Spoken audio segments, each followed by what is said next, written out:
Good evening, everyone. My name is Carlia Swanson, and I'm Miss Fort Lauderdale, and I'm just super excited to be back with another Music is Unity artist series, and I'm just super excited to introduce to you all this evening musician, musicologist, my teacher, Dr. Melvin Butler.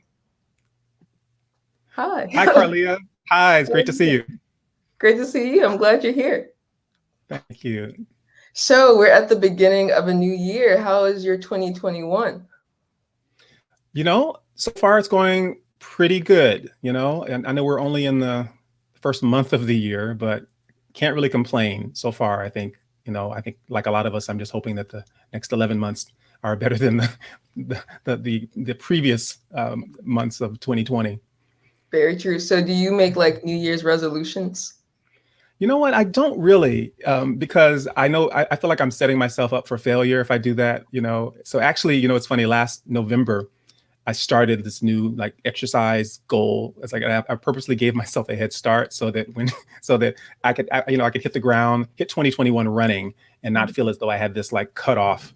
And then that way, I don't set myself up in any sort of artificial way to reach a goal that I set, because otherwise I may tend to bite off more than I can chew in that regard. So I just take a more holistic approach to reaching goals and meeting deadlines, things like that. That's very true. Okay, so the world shut down back in March. Can you take me back and tell me where you were when this all happened? Oh yeah, yeah. So I remember last March. We got the word that things would be shutting down, and I think about this a lot in the context of my son, who's 8 years old, and finding out that schools would be closed, and we have to keep them home, and it really did. I think for a lot of families, it affects so many aspects of your day. You have to renegotiate schedules and figure out who's going to watch the child at what point, at what hour of the day, and how you're going to get your own individual work done, and and I remember too that I had just the month prior, I had just done a gig with John DeVersa and also with Brian Blade and the Fellowship Band at the Ground Up Festival here in Miami. It was the last live performance I've done. But yeah, March 2020, that everything shifted, that when that happened. Very true. So what do you think the role, well, I'm going to extend this question for you because your research centers in church. So what is the role of the arts in the pandemic and also the church? Yeah, with the arts, the dean of the Frost School of Music, here at the University of Miami, Shelley Berg, he said something that really resonated with me too, and it was basically in response to fears that the pandemic would cause this situation where we're not engaging in the arts and music in a live setting. It would cause that to shut down, and his response to that was that if anything, this will whet the appetite of the public for more live music, more arts, right? So perhaps even more now than ever, when we are in some ways struggling to maintain this sort of human contact with one another, the arts has this way of connecting us, music especially, right? It's like you can share songs with people even if you're doing it in a virtual platform. And that's really great. And I think artists have always found ways to respond in times of crisis. And some of the most beautiful, music, or pieces of, sculpture or painting, sometimes they come out of these kinds of trials and tribulations.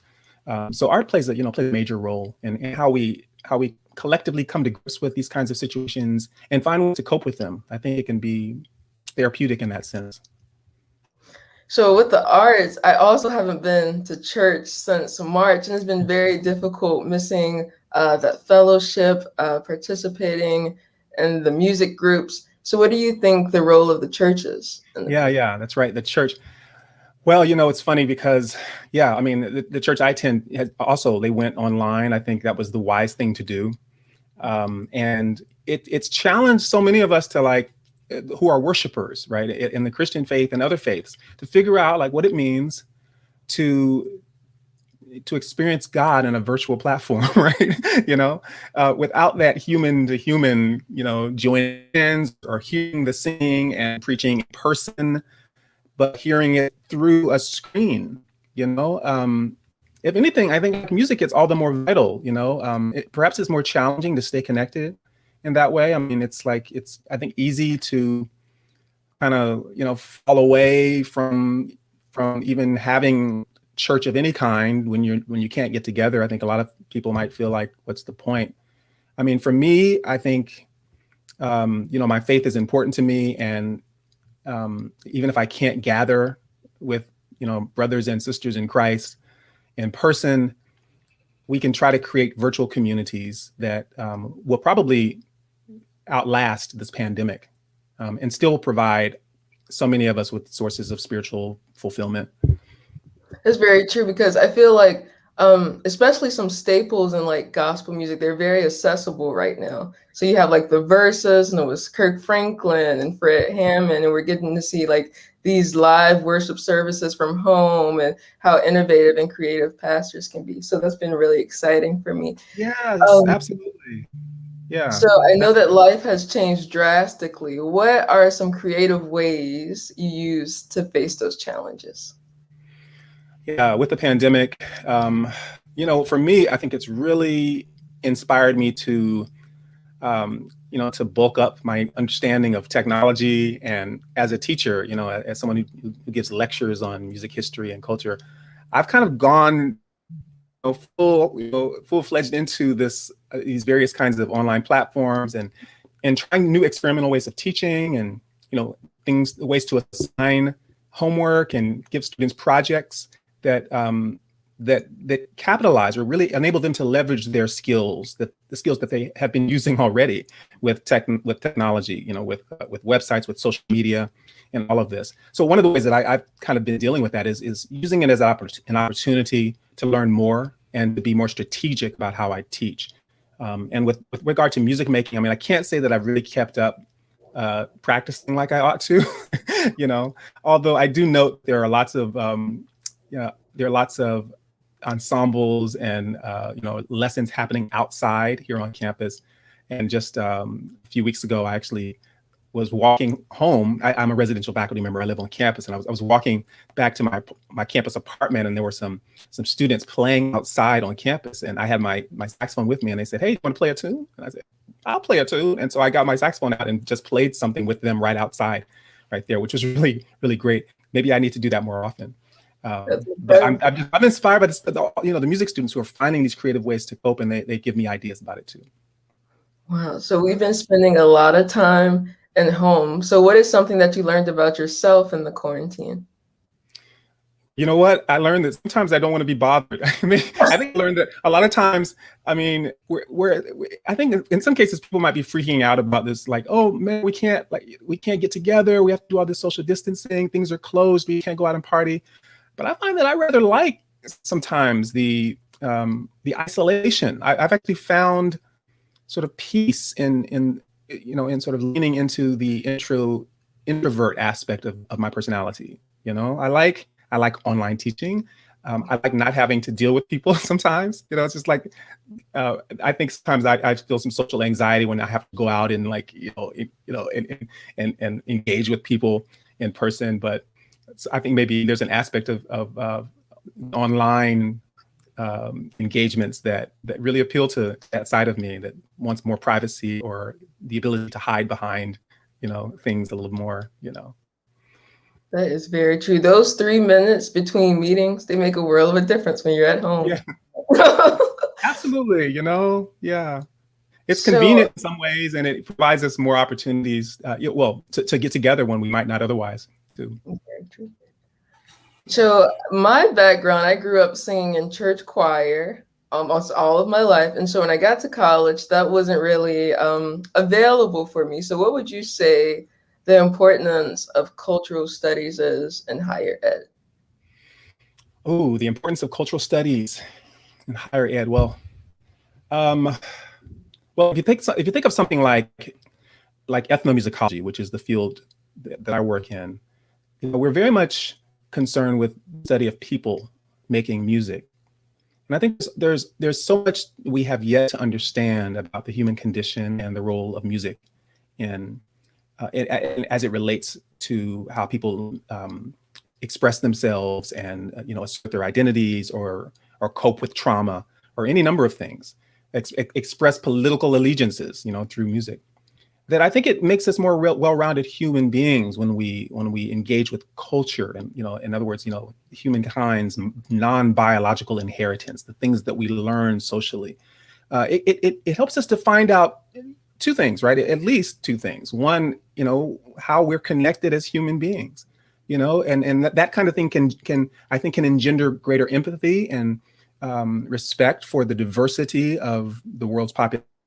And at the same time, I think the study of culture, particularly as it applies to music, helps us to understand what's distinctive and special about various kinds of communities, not only within the United States, but really around the globe, so that we can not pretend to be culture blind or colorblind, but learn in a more healthy way to embrace the totality, of what we have to offer as human beings, and just how brilliant and indomitable the human spirit is.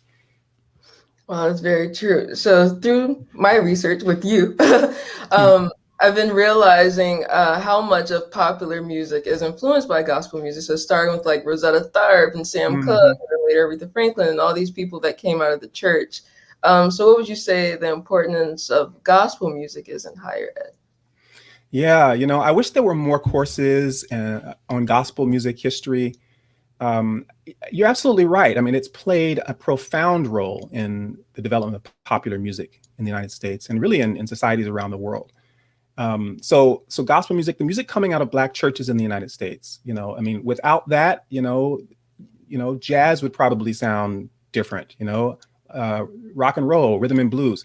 There's so many musicians who came out of a church experience and have used the soundscapes of Black churches as a way to inform their art, no matter what kind or, what style of music that they're performing. So it's incredibly important. Gospel music is both a cultural resource, but it's also one that I think for African Americans and other marginalized groups is a source of empowerment and self-dignity, a source of racial and cultural pride for groups, and that in many ways ties into the history of African Americans in the United States, and how our faith and music through which we express it has often been a source of strength, even in times of enslavement. Wow, that's so true. I think back to how the early constructs of the Black church have like played a huge role in the development of gospel music. So speaking of Rosetta Tharpe, Sam Cooke, Aretha Franklin, they all have something in common. They kind of started in the church, and then they did not particularly do gospel music. So how do you balance being a musicologist, studying the music and analyzing it, but then also being a musician? Yeah, there's a couple of forms of crossing over, I think, that you've mentioned, right? That sort of sacred, secular, or secular, sacred crossing over from the church to the nightclub, in some cases, and back again. But in my case, I've had experience with that, but also this idea of being both a performer and a scholar, navigating these two worlds of engaging with the music in a kind of hands-on way as a player, as a jazz musician, but also, by day, perhaps, putting on my suit and tie, maybe not a tie all the time, but my suit or my jacket, and lecturing and talking in some ways in a more dispassionate way, perhaps, about the historical and cultural contexts of the music that I love to play, and some of it that I maybe don't even care for, but that is interesting at the level of cultural contributions. So, I think for me, it's a balancing act it's difficult. Sometimes, just because you can spread yourself really thin. I can spread myself really thin, and it's hard to find time to do everything. But I think I enjoy the ebb and flow of it. I enjoy the creative tension between these two worlds, and I'm perhaps perpetually on this journey, this is to bring them together. I don't think I've quite arrived at that yet, but I do like holding these two kinds of professions up together and holding them in tension with one another, and seeing how they might inform one another. So what advice would you have for a student that has these different interests and they would like to bring them together? Yeah, I talk to a lot of students who are interested in being performer scholars or scholar performers that want to do both of them. And, in some ways, I guess I throughout my career, I've kind of modeled one way to go about doing this. Not that it's the only model, but What I tell students is to pace themselves, pace yourselves. You don't necessarily have to do everything at the same time. You can launch rocket A before you launch rocket B, and eventually you have both rockets in the air. But you kind of pick you, like there are seasons in your life, in your career, where one of those things may take priority, and it's okay.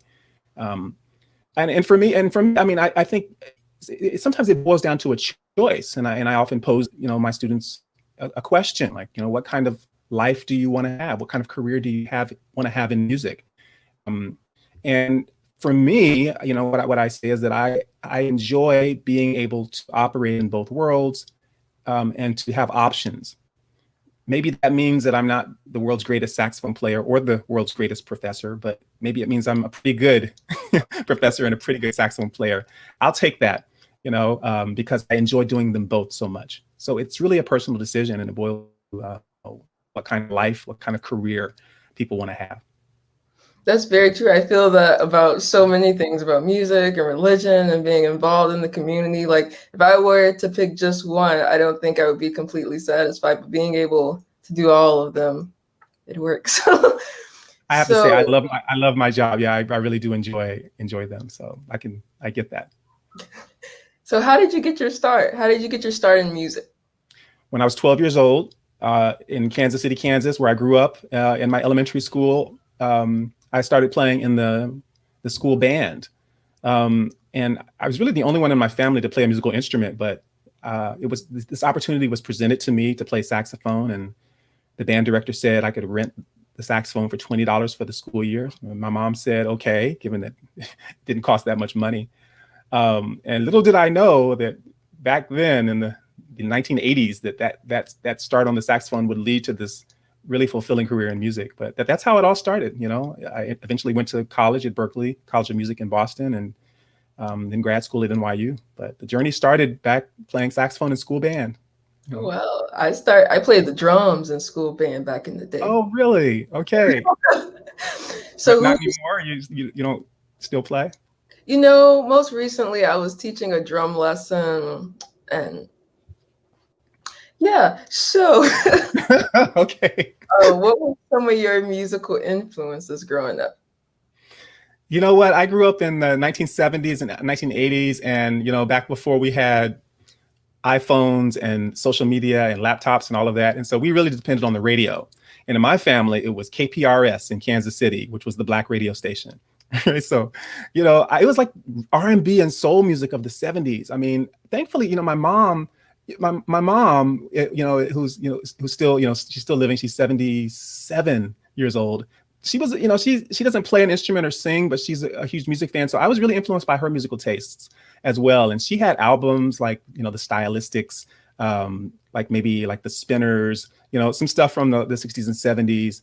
And she would buy these 45s on these vinyl records, like Peaches and Herb, the Doobie Brothers, some of that soul music, R&B music of the time really influenced my preferences for music. And then, also like smooth jazz was an early influence. Grover Washington Jr. on the saxophone. I used to like him a lot and things like that. And then of course I went away to music school, and I, became exposed to a whole new world of straight ahead jazz. Wow. Okay. So how did you get to musicology? What did that journey? I didn't even know what musicology was until I graduated from college with my bachelor's degree. I had pretty much moved to New York by mid 90s and was in a graduate program for jazz. I was doing kind of what you're doing, a master's degree in jazz studies. And it was kind of at a crossroads where I had to decide, like, do I stay in school and focus on jazz performance, or do I investigate this newer thing that I'm finding out about called musicology? And, I word of mouth, I think I had a friend who had taken classes over there. You start meeting people, talking, having conversations, and I learned that this thing existed called musicology or ethnomusicology. So I just applied to the PhD program at NYU, and I somehow managed to get accepted and with a fellowship, and that's how it started, And I was just thrilled because it just seemed like the perfect culmination of all of my interests and my background, my my love for music, but also my love for culture and people, and studying and doing research and asking questions about why people make the music that they make. But that's how I got into it, and I'm really glad I did. Yeah, I love it. People don't know, how would you describe your research?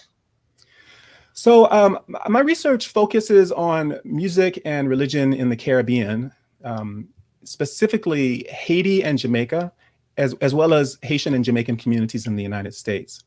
I wrote my doctoral dissertation on Pentecostal Christianity and music.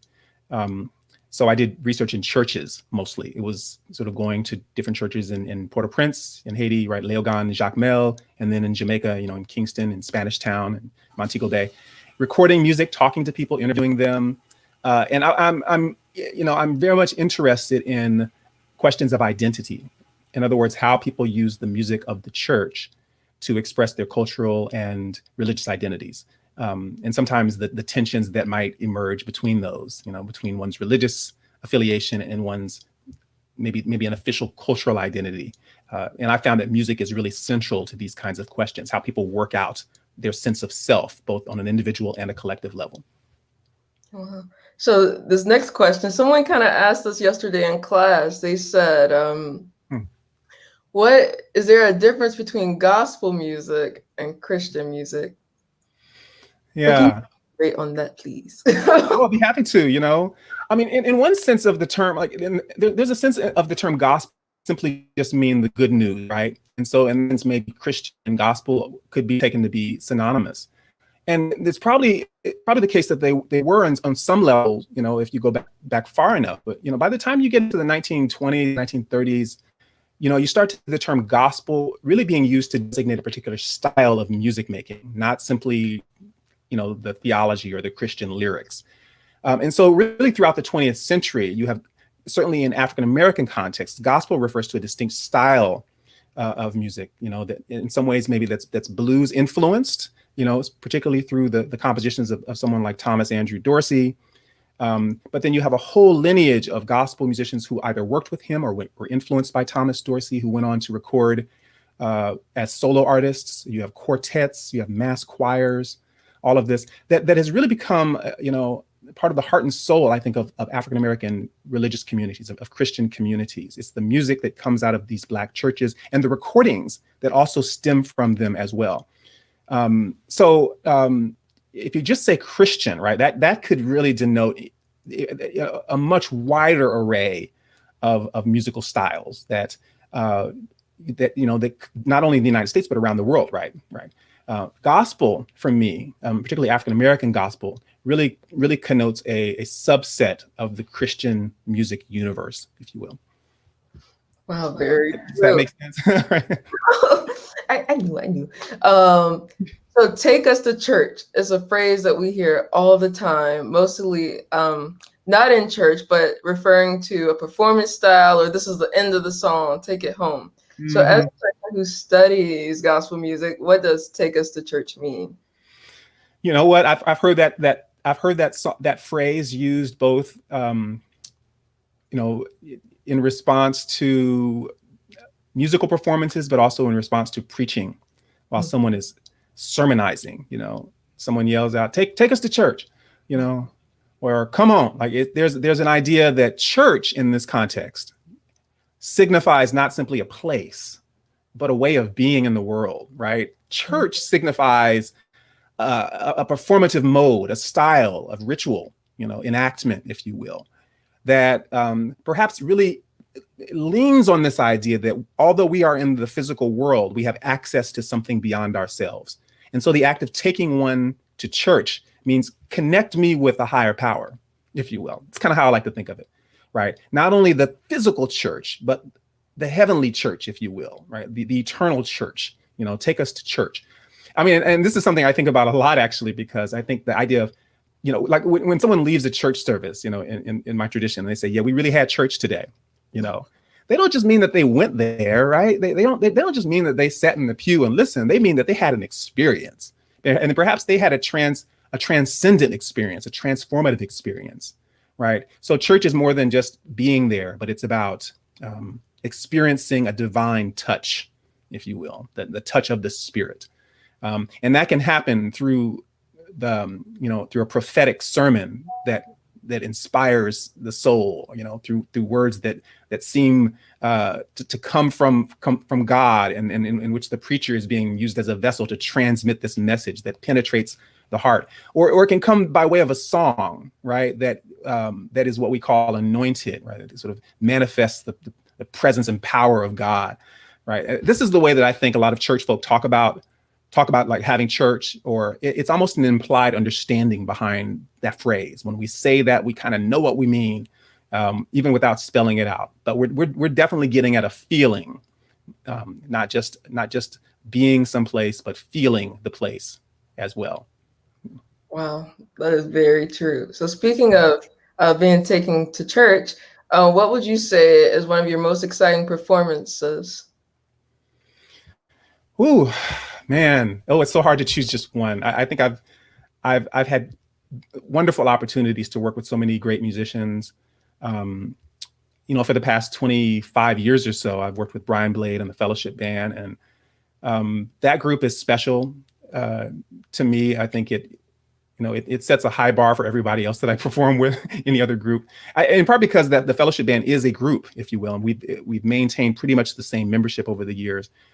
We've done some really, I think, inspiring performances overseas. There was one in France, I think, a few years ago. One in Chicago that's on YouTube that has got quite a few views. I don't know that I can pick just one, but just in general, working with that band has been one of the highlights of my performance career, perhaps the highlight. Well, how did that opportunity come about? Yeah, I started playing with Brian Blade. With the Fellowship Band was, I think, 1996 or 1997. But the way that happened, well, initially I met Brian Blade, who's just a world-class drummer and musician, singer, songwriter. I met him in 1993. We were both performing with jazz vocalist Betty Carter at an event called Jazz Ahead, which eventually would become a series, a yearly event that she would host that was kind of a showcase for young talent in jazz. So that's where I don't think I'd even heard of Brian Blade before then, but we met at that event. It was a series of rehearsals that led to a concert, and I think we actually got to play together then. And living in New York afforded wonderful opportunities. Sometimes I think it was just being in the right place at the right time. I used to play at this club called Smalls in Greenwich Village, and I know John Coward heard me play there, and there was conversation with Brian Blade, and eventually I got a call, from Brian Blade and his normal sort of soft-spoken voice. It's like, hey, just want to see if you want to do some playing. I was like, sure, and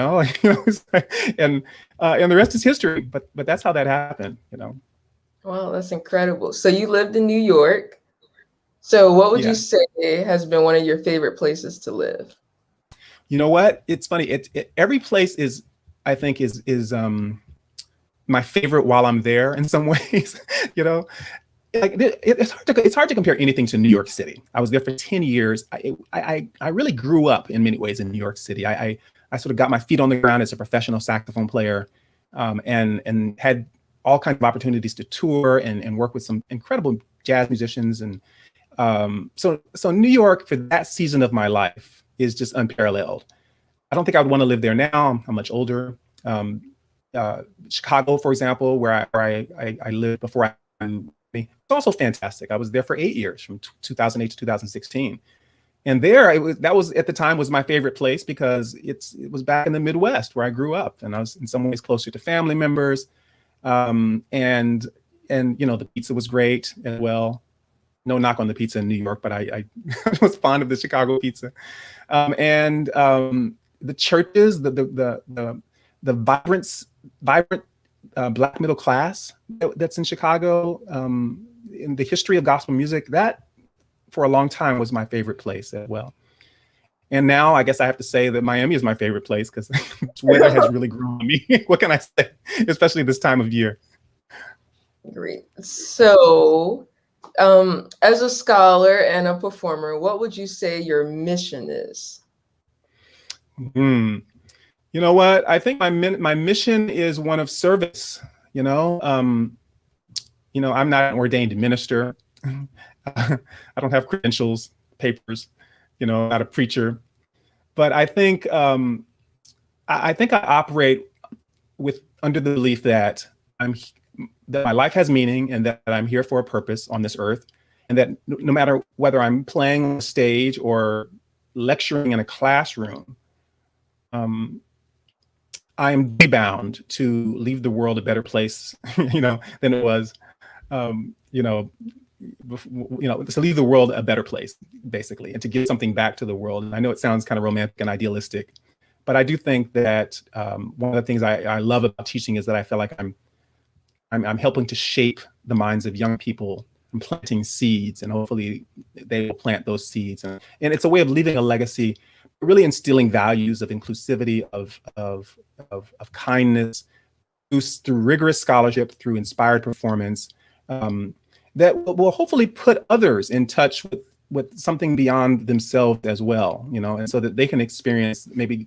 the kind of transcendence that I feel like I experience, the kind of transcendence that inspires me, to do better, to make the most of my life, with the understanding that there's got to be more to it than what we see and what our senses tell us, that there's a higher purpose somewhere. That's what I believe, and I think that if I didn't believe that, I would be, I think the Bible says, most miserable times if I didn't have my faith. If all I could believe in were, our political institutions, for example, our social institutions, the here and now, I think I would be very depressed about the state of things sometimes in the world. And so I think I like to use music and teaching as a way to uncover the beauty of humanity in some ways, in a way that prompts us to think that maybe there's a greater force behind it, if that makes sense. Maybe it's contradictory, but that's kind of how I think about that. Wow, that's so true, because I think about just like this is a very hard, difficult time, but how many great opportunities have came out of this time. Getting to study with Dr. Melvin Butler. Yeah. So it has been music and service, and those things really have brought a light to this time. So fun stuff. Who's your favorite saxophone player? Oh man, that question is so hard as well, because it really depends. I mean, how do I pick just one? I think I go through Okay, a different top moods. 5. What about a top 5? Okay. Living saxophone players or dead saxophone players? It's hard to choose. Of all time, as far as jazz saxophone players are concerned, I'm really quite fond of Stanley Turrentine. Huge influence on me. So he's in my top 5. I think I would have to put John Coltrane in the top 5, just because he was just such a seeker with his instrument, with his music, to try to represent the divine through what he played, to be a kind of theophany, if you will. I don't know if, and to represent the divine through music. I think, this is kind of fun now. My top 5, I think also I would put Sonny Rollins in there, with whom I share a birthday, September 7th. Wow. But just the creativity and the melodic inventiveness of his playing has always struck me as out of this world, And then more contemporary players I really like. I've long admired Branford Marsalis for his versatility, his sound, especially on a soprano saxophone. I also play. I love the versatility, his commitment to the jazz tradition, but his willingness to, in some ways, step outside of it over the years. And there's an accessibility to his tone and his playing that really inspires me. And then I would have to say Kirk Whalum, in terms of more contemporary pop-oriented, R&B-oriented saxophone players. Just one of the soulfulist. Is that a word? Saxophonist that I know of, and I really enjoy the tone he gets out of his instrument, his versatility as well, and his faith and the way it informs what he does as a professional. Great. So Yolanda Adams or Karen Clark Sheard, and why? Yeah. Oh, this is good. Both of those are incredible divas in gospel music. man, what do I do if they're watching this? Like, like, do I give Love just them one? both. I would be honored to work with either one of them. Gosh, I think as a solo artist, I would probably go with I would probably go with Yolanda Adams, only because there's a nostalgia thing for me. I remember the first time I heard her live. I was a student at Berkeley, and I was just so blown away. Her album Through the Storm had just come out, and I was like, oh my God. I just was sitting there just dumbfounded. Karen Clark Sheard, of course. I mean, if you're talking at the level of vocal talent, I don't know that I can't rank them, but I think the Clark sisters are, in terms of groups, gospel ensembles, are right up there. So I think Karen Clark takes second place to Yolanda Adams as a solo artist, but I think if I put her with the Clark sisters, then you're talking about one of the all-time greatest, gospel phenomena, right? Of all time. Yeah. So we're talking about groups. Would you say the Winans or the Clark sisters? Well, I mean, both of them, I mean, right now, I think the Clark sisters, because they're at the forefront of my mind. I mean, the Winans were so influential. I mean, they really paved the way for a lot of more contemporary gospel music in the 1980s, but it's interesting because one is a group primarily of men and one women they're both siblings, and these are both like dynasties of some sorts in gospel music. I can't really rank them. I love them both. It's hard. It's hard. Okay. Yeah. So what is your favorite thing to splurge on? Oh man, to splurge on.